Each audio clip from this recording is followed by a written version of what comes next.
और सोमवार को शिवराज कैबिनेट की बैठक हुई जिसमें कई अहम फैसले लिए गए। बैठक के बाद गृह मंत्री डॉक्टर नरोत्तम मिश्रा ने बताया कि एथेनॉल पॉलिसी में प्लांट और मशीनरी में निवेश व प्रति लीटर उत्पादन पर सरकार वित्तीय सहायता उपलब्ध कराएगी। 5 साल के लिए विद्युत शुल्क में पूरी तरह से छूट रहेगी। साथ ही अनुसूचित जाति, जनजाति और पिछड़ा वर्ग के बैकलॉग पदों को भरने के लिए विशेष भर्ती अभियान की अवधि 30 जून 2022 तक बढ़ाने का फैसला लिया गया है।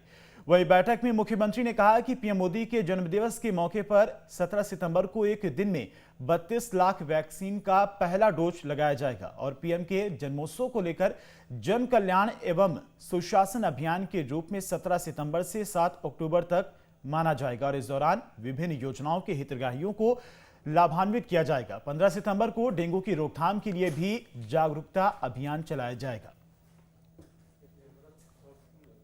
आज तय हुआ है कि 17 तारीख को माननीय प्रधानमंत्री जी के जन्मदिन के दिन मध्य प्रदेश के अंदर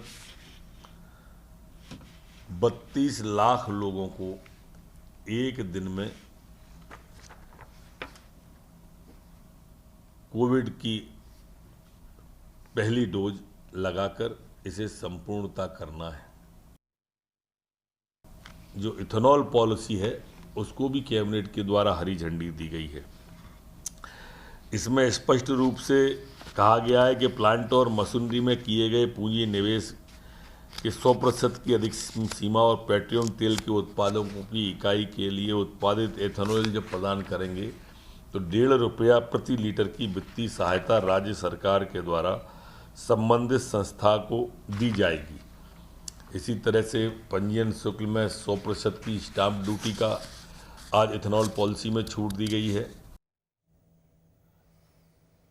और मध्य प्रदेश में इंजीनियरिंग कॉलेज के छात्रों को कोर्स में अब रामायण और महाभारत भी पढ़ना होगा। सरकार का तर्क है कि छात्रों को इससे जीवन मूल्यों और व्यक्तित्व का विकास होगा, जिस पर सियासत गरमा गई है। कांग्रेस ने सरकार पर शिक्षा के भगवाकरण करने और नफरत फैलाने का आरोप लगा रही है।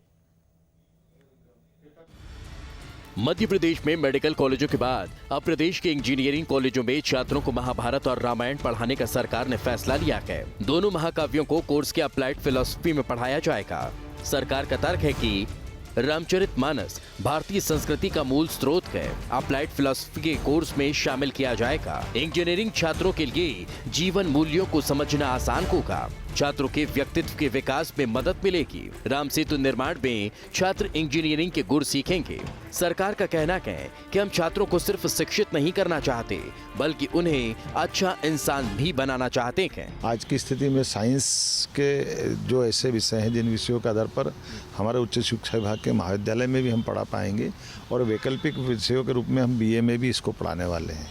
हमने पर्याप्त प्रबंधन भी किया है, सिलेबस भी दिया है, पाठ्यक्रम के रूप में उसको स्थान भी दिया है और उम्मीद कर रहे हैं कि जैसे कई सारे विषय ऐसे हैं जिस विषयों को हमारे लिए वो उस रूप में नहीं माने जाएंगे जिस रूप में लोग समझते हैं, हम उसको पाठ्यक्रम के रूप में लेने जाएंगे। वहीं इस पर सियासत भी शुरू हो चुकी है। कांग्रेस का कहना है कि सिर्फ महाभारत और रामायण क्यों, बाइबल, गुरु ग्रंथ साहिब और कुरान को भी शामिल किया जाना चाहिए, तब हम स्वागत करेंगे। भगवाकरण से मुझे कोई एतराज नहीं है। मैं तो खुद कहता हूं कि पूरा सब कुछ भगवा कर दो, लेकिन मेरे को इस बात से एतराज है कि इस तरह की नफरत का पैमाना तय करना चाहिए कि कहां तक ले जाएंगे और एजुकेशन सेंटर में एक धर्म को हम शामिल करेंगे और बाकी धर्म की चीज़ों को छोड़ेंगे, ये कहीं ना कहीं एतराज। प्रदेश सरकार ने छात्रों को लेकर ये कोई पहला फैसला नहीं लिया। इससे पहले मेडिकल छात्रों के एथिक विषय में महापुरुषों की जीवनी को पढ़ाने का फैसला लिया गया था, जिस पर सियासत गरमाई हुई थी। अब सरकार के इस एक और फैसले पर भी सियासत गरमाने लगे है। भोपाल से शुभम गुप्ता के साथ टीम न्यूज़ स्टेट।